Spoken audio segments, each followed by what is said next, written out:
Hi, everyone. It's Dr. Dave, and I am coming back to you with this week's Medical Minute, feeling a little bit like a hypocrite. Why do I say that? Well, there is more saga added to the fish oil story.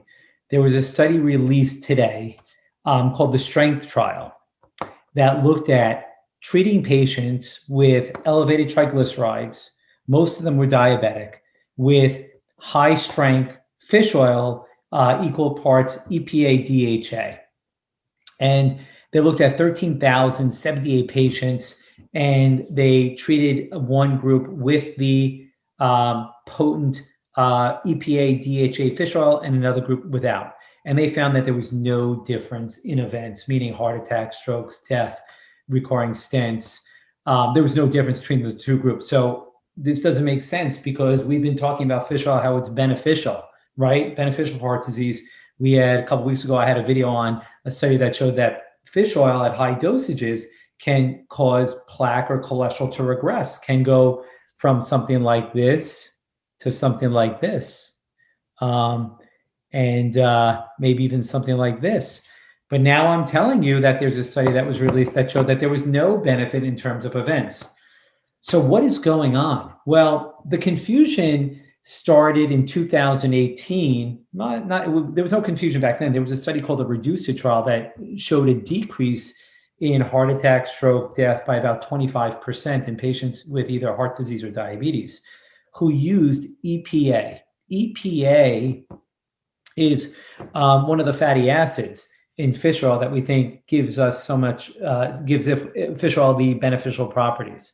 So there's EPA and DHA. These are the two fatty acids in fish oils.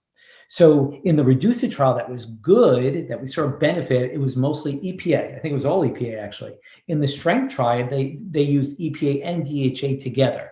So maybe it's EPA that gives us the benefit and not the combination of EPA and DHA. Okay, so the way it stands for me is that if you're on fish oil, don't stop without speaking to your doctor. Now, I hear in the office all the time, but why can't I just take over-the-counter fish oil? Is it really going to hurt me?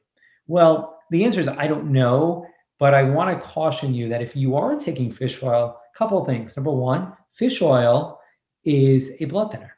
So if you're going for a procedure, you have to be mindful and you have to tell the doctor. Number two is fish oil in many studies has been shown to have an increased incidence of an arrhythmia called atrial fibrillation.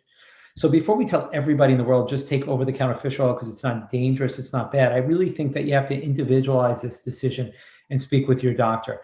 I think most people feel right now that if your triglycerides are really high or high, typically greater than 500, you should be on fish oil or something to lower them.